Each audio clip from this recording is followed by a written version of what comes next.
Hello students, তো নিশ্চয়ই তোমরা সবাই ভালো আছো এবং পড়াশোনাগুলো করে যাচ্ছ। তো আমরা আজকে পরমাণুর গঠন চ্যাপ্টার যেটা শুরু করেছিলাম আলোচনাগুলো, তার আজকের শেষ পর্যায়ে চলে এসেছি। অর্থাৎ একটা পরমাণু, তার ভেতরে কি রয়েছে, কোথায় কে কোন কণা রয়েছে, কি ব্যাপার, তাদের মধ্যে সম্পর্ক, তাদের সম্পর্কে বিভিন্ন তত্ত্ব সব জেনে নিয়েছি।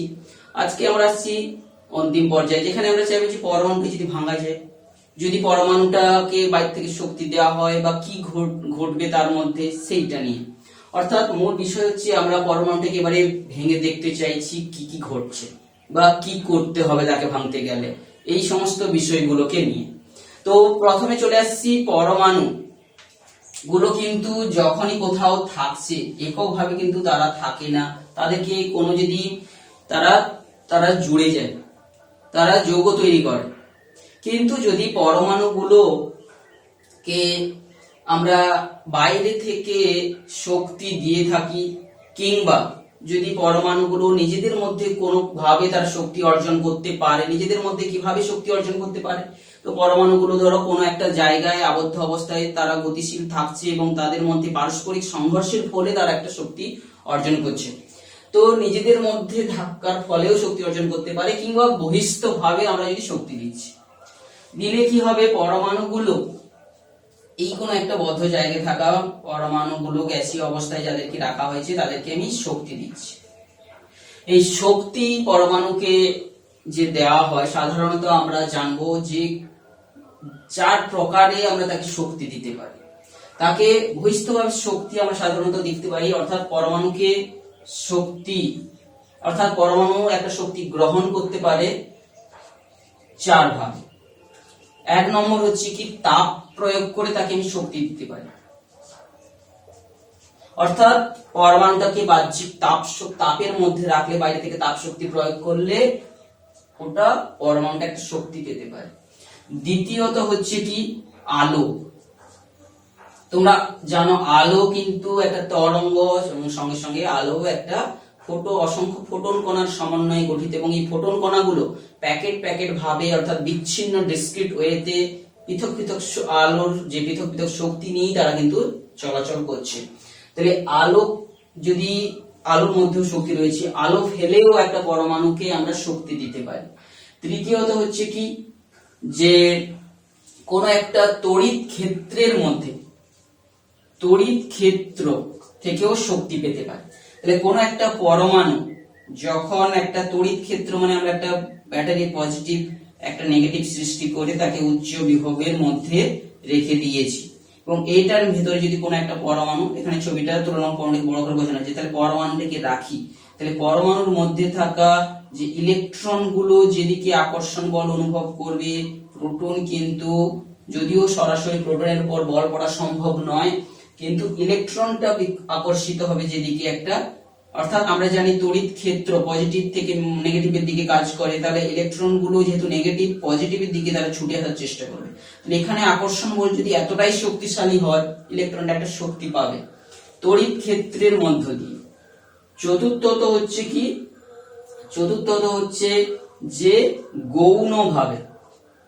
গৌণভাবে আমরা শক্তি দিতে পারি। কি সেই গৌণভাবে? অর্থাৎ কোন একটা পরমাণুর নিউক্লিয়াস, তার বাইরে ইলেকট্রন, এই ইলেকট্রনকে অন্য কোন শক্তিশালী গতিশীল ইলেকট্রন দিয়ে আমি ধাক্কা দিচ্ছি, দিলে কি হবে, সেই ধাক্কা থেকেও শক্তি, এর গতিশক্তি থেকে কিন্তু একটা শক্তি পেতে পারে। তো এইভাবে আমরা কিন্তু যে কোনো একটা পরমাণু বিভিন্ন ভাবে শক্তি গ্রহণ করতে পারে। তো এই শক্তি যখন গ্রহণ করবে, তাহলে কোন পরমাণু কে গ্রহণ করছে? শক্তি গ্রহণ করছে পরমাণুর ইলেকট্রন গুলোই করে, কারণ নিউক্লিয়াসের মধ্যে অত্যন্ত ক্ষুদ্র জায়গায় পৌঁছানো অত্যন্ত দুঃসাধ্য ব্যাপার। তাই পরমাণু নিউক্লিয়াসে পৌঁছতে যাওয়ার আগেই কিন্তু অনেক ইলেকট্রন তাকে ঘিরে রেখেছে এবং তারা গতিশীল অবস্থায় রয়েছে। তোমরা দেখবে যখনই কিন্তু একটা ফ্যানের যে ব্লেড ঘোরে, সেই যে এরিয়াটাকে পুরোটা কিন্তু কভার রাখে, সেটার ভিতর দিয়ে কোনো কিছু ছুঁড়তে গেলেই তাকে আগে আটকে দিচ্ছে। তো এইরকম ইলেকট্রন গুলো এত তীব্র বেগে ঘোরার জন্য তার নিউক্লিয়াসে পৌঁছতে যাওয়ার আগে কিন্তু আগে ইলেকট্রন গুলোতে পৌঁছতে হয়। তো সেইভাবে ইলেকট্রনেরা কিন্তু শক্তিটা গ্রহণ করে। তো এখন এই একটা পরমাণুকে যখন আমি ভাঙতে যাচ্ছি বা শক্তি দিচ্ছি, ভাঙতে যাচ্ছি মানে একটা পরমাণুকে এখানে আমরা বাহ্যিকভাবে ভাঙবো শক্তি প্রয়োগ করে। তো শক্তিটা আমরা এই 4 প্রকারেই কিন্তু দিতে পারি এবং এই 4 প্রকারেই তাহলে ভাঙা সম্ভব। অর্থাৎ পরমাণুটাকে ভেঙে ফেলা বিষয়টাকে আমরা বলছি আয়নিত করা। আয়নিত করা অর্থাৎ কি, পরমাণু তো আমরা জানি নিস্তড়িত, যতগুলো প্রোটন থাকে ততগুলো ইলেকট্রন থাকে বহিস্তম কক্ষপথ মিলে। এবারে যদি ইলেকট্রনটাকে আমি ছাড়িয়ে নিতে পারি এই রকম শক্তি প্রয়োগ করে, যদি ইলেকট্রনটাকে অপসারিত করে নিই, তখন এই আধানগ্রস্ত পরমাণুটাকেই বলা হচ্ছে একটা আয়ন বলে বলা হচ্ছে।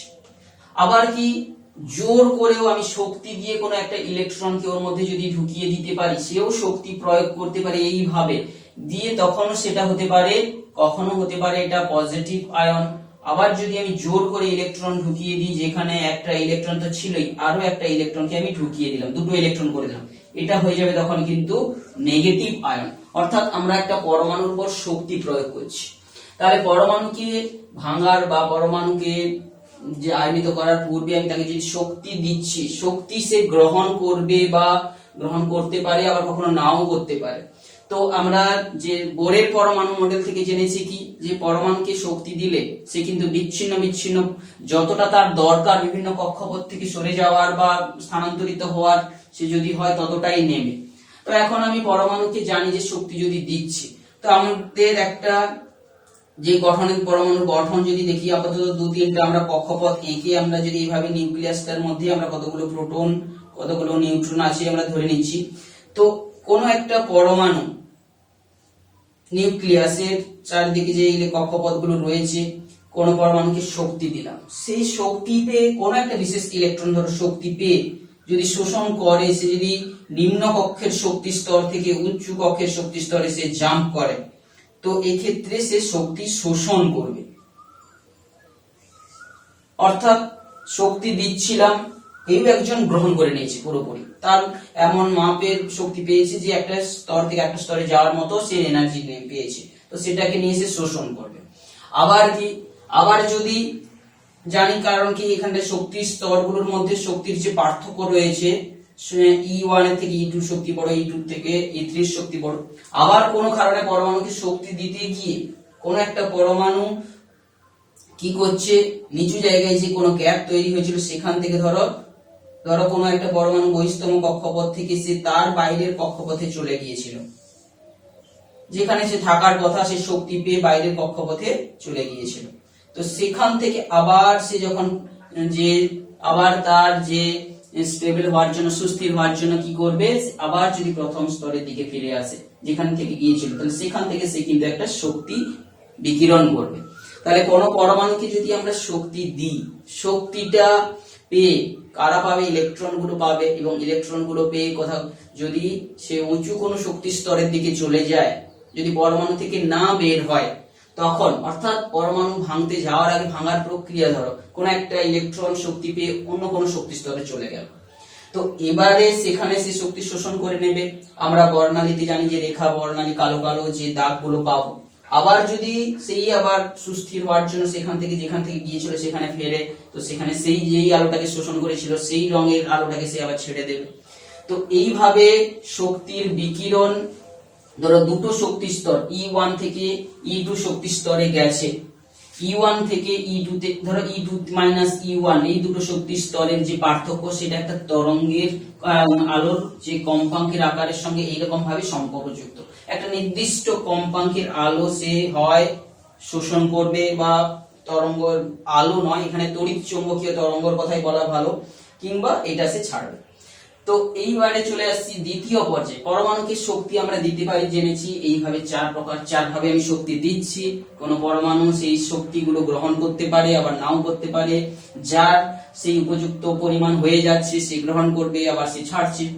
এবারে আমরা যদি পরমাণুটিকে এই শক্তিগুলোর পরিমাণ আরো বাড়িয়ে দিই, তখন কি হবে না, পরমাণুর মধ্যে থাকা ইলেকট্রনগুলো ওই শক্তিগুলোকে গ্রহণ করে যদি নিউক্লিয়াসের আকর্ষণের বাইরে এমন দূরবর্তী কক্ষপথে চলে গেল যেখানে শক্তি হচ্ছে শূন্য, অর্থাৎ এখানে আমরা জানবো যে পরমাণুগুলোর মধ্যে যখনই নিউক্লিয়াসকে কেন্দ্র করে ইলেকট্রনগুলো ঘুরছে, এই ইলেকট্রনগুলোর শক্তি কিন্তু নেগেটিভ। আমরা জানি যে কোনো নেগেটিভ শক্তি হচ্ছে যে স্থায়িত্বের জন্য দেয়। যখনই সে পজিটিভ শক্তি পেয়ে যাবে তখন সে আর বন্ধনীর মধ্যে থাকবে না, অর্থাৎ ঋণাত্মক শক্তি নিয়ে দ্বারা থাকে। যখনই হয় শূন্য হয়ে যাবে অর্থাৎ সে কিন্তু পরমাণুকে ছেড়ে চলে যাবে। তো যখনই এমন পরিমাণ শক্তি দিলাম, সেই শক্তি পেয়ে ধরো ইলেকট্রনটা এইভাবে বাইরের কক্ষপথ থেকে একেবারে চলে গেছে, তো তখন সেটা কি হয়ে যাবে, যে ইলেকট্রনটা চলে গেছে, এটা পজিটিভ আয়নে পরিণত হবে। তো এই কোন পরমাণুকে আয়নে পরিণত করতে গেলে কত শক্তি লাগে সেটা ভিন্ন ভিন্ন পরমাণুর ক্ষেত্রে ভিন্ন ভিন্ন হবে, কারণ ভিন্ন ভিন্ন পরমাণুর প্রোটন সংখ্যা আলাদা এবং প্রোটন সংখ্যা অনুযায়ী তাদের কক্ষপথের সংখ্যা আলাদা এবং নিউক্লিয়াস থেকে তাদের দূরত্বও আলাদা। তাহলে প্রত্যেকটা পদার্থের যে পরমাণু তাদেরকে আয়নিত করতে গেলে তার যে শক্তি সেটা কিন্তু হবে আলাদা আলাদা। তো আমরা চলে আসছি আয়নাইজেশন শক্তির বিষয়টা আলোচনা নিয়ে। আয়নাইজেশন শক্তি, আয়ন করতে গেলে যে শক্তি লাগবে তাকে বলা হচ্ছে আয়নাইজেশন।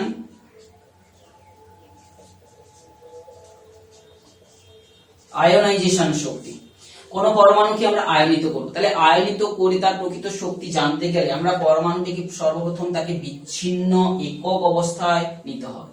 কারণ পরমাণু আমরা জানি সচরাচর কারোর সঙ্গে যুক্ত হয়ে যৌগ তৈরি করে থাকে, তাহলে তাকে প্রথমে আগে আলাদা করতে হবে, অর্থাৎ পৃথক গ্যাসীয় আকারে, অর্থাৎ পৃথক পরমাণু করার অর্থ তাকে তাপ দিয়ে বাষ্পতে রূপান্তরিত করে গ্যাসীয় স্টেটে নিয়ে যেতে হবে, নিয়ে গেলেই তখন সে পৃথক হচ্ছে। এই পরমাণুটার তখনই আমরা যে শক্তি প্রয়োগ করলে ওর কোন সর্ববহিষ্ঠ কক্ষপথ অর্থাৎ যোজক কক্ষপথ অর্থাৎ যোজ্যতা কক্ষপথ বলে যেটা বলি, সেখান থেকে একটা ইলেকট্রন যেটা নিউক্লিয়াসের সঙ্গে দুর্বলভাবে আবদ্ধ আছে সেটাকে বের করে নিতে যে শক্তি লাগে।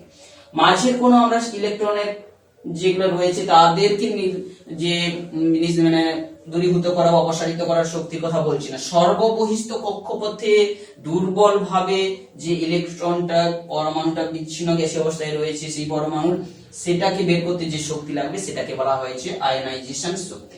এখন আয়নাইজেশন শক্তি আমরা সাধারণত কোন গ্যাসকে যখনই একটা পরমাণু তো নেওয়া সম্ভব নয়, তো একটা পরমাণু 1 মোল ধরো কোনো গ্যাস নিয়েছি, বিশেষ করে 1 মোল হাইড্রোজেন নিয়ে যদি আমরা পরীক্ষাটা করে একটা রেজাল্ট বিজ্ঞানীরা দিয়েছেন যে প্রায় 1312 কিলো জুল পার মোল এইরকম একটা শক্তি লাগবে, অর্থাৎ একে নিয়ে এত ক্যালোরি যে কিলো জুল তাপ দিলে সবাই H+ আয়নে পরিণত হয়ে যাবে।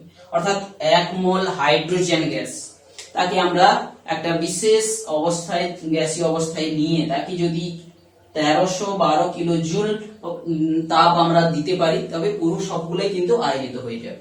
তো এইভাবে এই যে স্টেপটা হয়ে যাচ্ছে একেই আমরা এই আয়নাইজেশন শক্তির পরিমাপ বলে বলতে পারি, কিংবা আয়নাইজেশন শক্তিকে আমরা আয়নীয় বিভব দিয়েও অনেক সময় পরিমাপ করি। আয়নীয় বিভব, আয়নীয় বিভব কি, অর্থাৎ কোন পরমাণুটিকে আয়নিত করে যদি আমি তড়িৎ ক্ষেত্র প্রয়োগ করে তাকে আয়নিত করছি, এটা তো তাপ প্রয়োগ দিয়ে হলো, যদি আমি তড়িৎ ক্ষেত্র প্রয়োগ করে তাকে এইভাবে যে ছবিটা আঁকা আছে তড়িৎ ক্ষেত্র প্রয়োগ করে তাকে আমি আয়নিত করছি, তাহলে যে পরিমাণ বিভব প্রয়োগ বিভবের মধ্যে রাখলে কোন একটা পরমাণুর সর্ববহিষ্ঠ কক্ষ থেকে একটা ইলেকট্রন অপসারিত হয়ে যায়, সেই যে বিভবটাকে বলা হচ্ছে ওর আয়নীয় বিভব। তো এইভাবে আমরা আয়নাইজেশন শক্তি সম্পর্কে জানলাম। তো আজকের ক্লাসে তোমরা জানলে যে পরমাণুটাকে আমরা ভাঙার চেষ্টা করতে গিয়ে সর্বপ্রথম শক্তি দিচ্ছি, সে শক্তি পেয়ে সে তার কি হবে এবং অতিরিক্ত শক্তি আমরা দিলে তার কি হবে।